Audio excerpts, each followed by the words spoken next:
Cult groups అన్నవి దేవుని వెక్కిరిస్తున్నాయి, వాక్యాన్ని వెక్కిరిస్తున్నాయి. అక్కడ బూడిద చూపెడతాడు, ఇక్కడ బూడిదతో ఏదో పని చేస్తాడు. అక్కడ బూడిద అన్నది వేరే, వీళ్ళు చేసేది వేరే. కానీ వీళ్ళు చేసేటువంటి దరిద్రాన్ని బైబిల్కి ఆపాదిస్తారు. ఇది కల్ట్ గ్రూప్స్తో వచ్చినటువంటి ప్రమాదం. వీళ్ళు ఇష్టం వచ్చినట్టు గెంతుతారు, కేకలేస్తారు. ఎందుకు అంటే బైబిల్ ఏదో చూపెడతారు. అంటే వీళ్ళు చేసే పాపాన్ని బైబిల్ మీద రుద్దుతారు. అది కల్ట్ గ్రూప్తో వచ్చినటువంటి ప్రమాదం. చాలా రోజుల క్రితం, బహుశా మహారాష్ట్రలో ఎక్కడో అనుకుంటాను, ఒక వ్యక్తి చనిపోయాడు సూసైడ్ చేసుకొని. ఆ వ్యక్తి చనిపోయే ముందు ఒక వీడియో మాట్లాడాడు.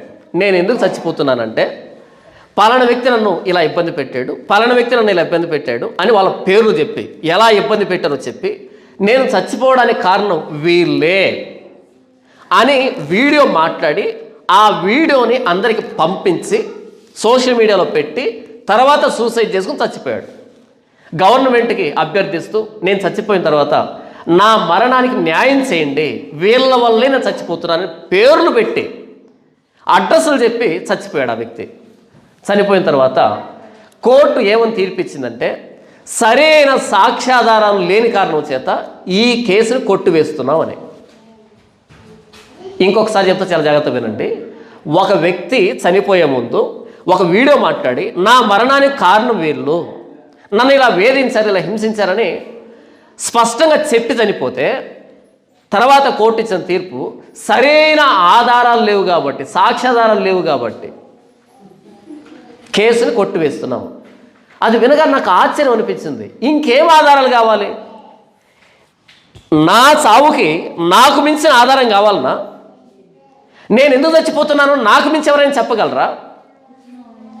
ఆ వ్యక్తి చెప్పి చనిపోయినా సరే తర్వాత వీళ్ళు లంచాలు ఇచ్చి రకరకాల, ఈ చట్టంలో రకరకాల లూప్ హోల్స్ ఉంటాయి కదా, రకరకాల చట్టాలు ఉంటాయి కదా, అలా తారుమారు చేసి మొత్తానికి ఆ వ్యక్తి చావుని నిరర్థకం చేసేసారు.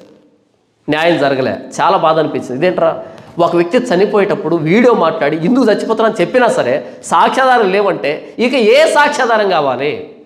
ఆ వ్యక్తికి మించిన సాక్ష్యాధారం ఏముంటుంది? ఆ వ్యక్తి మాటే కదా అవి. మరలా ఇది ఫేక్ వీడియోనా ఒరిజినల్ వీడియోనా, మరలా దాని మీద ఒక కాంట్రవర్సీ. ఈ వ్యక్తి కావాలని చెప్పాడా? చచ్చిపోయేవాడు కావాలని చెప్తాడా?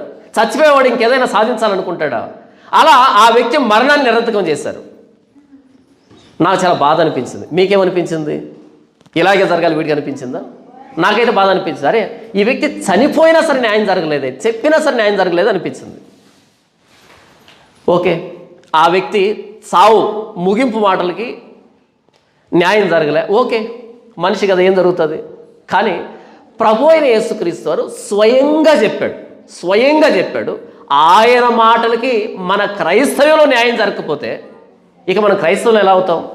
ఇంకొకసారి చెప్తే చాలా జాగ్రత్తగా వినండి. ఒక వ్యక్తి తను చనిపోతున్నప్పుడు వీడియో మాట్లాడి నేను ఎందుకు చచ్చిపోతున్నా అంటే చెప్పినా సరే ఆ వ్యక్తి మాటలకి గౌరవం ఇవ్వకపోతే సరే, మనుషులంగా కొన్ని జరుగుతాయి.